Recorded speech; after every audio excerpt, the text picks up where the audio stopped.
where they're at. So example one, they have an idea for something specific that they want to do. I think step one is, well, there's two ways of looking at that too. So I think if we're talking about a venture type of business, there's one school of thought that says billion-dollar companies come from the identification of kind of inflection points. And it could be a technology inflection point, it could be a cultural inflection point, or whatever it is. But you have kind of a unique insight that nobody else sees that provides you a disproportionate advantage. And there's tools, like a guy named Mike Maples talks about this idea of like backcasting, of like projecting future versions of the world and kind of drawing back, and some strategies to kind of make it more likely that you identify those inflection points. And when that's the case, like, for example, there's a new technology and you're trying to figure out like what the, you know, how to best kind of take advantage of it. There's a lot of experimentation. There's a lot of, it's less about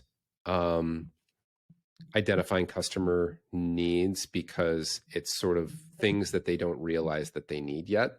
And so that's one lens. I think the much more common lens, though, is what I would call like incremental innovation, for lack of a better word. And I think with that, the biggest risk is that you're trying to build something that people don't actually want. And so like step one is like, go talk to customers and find out if they actually want this thing that you're thinking about.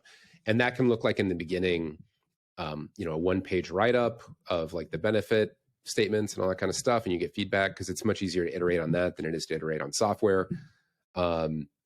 It can look like building like a concierge version of the product. So like I try to, and this is another example of like a disconnect that we used to have with enterprises. Like, everyone's in such a hurry to write code and to like create a platform. And it's like, if you're trying to like, let's figure out a way to solve the problem and prove that our idea for solving the problem actually works before we build a whole platform. And so I would try to find ways to very manually solve the problem for them.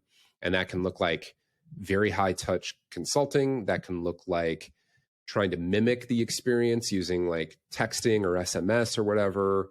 It can look like a landing page with like some forms that are connected to a Airtable and like some Zapier integrations that like triggered various things, and you're sort of like very monkeying in the middle kind of thing, or Wizard of Oz behind the curtain.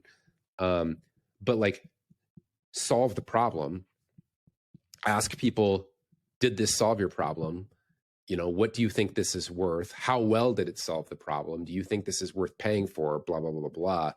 And just like validate all that stuff before you commit time and money to build something. And so that's probably the biggest piece of advice, I think, for most people.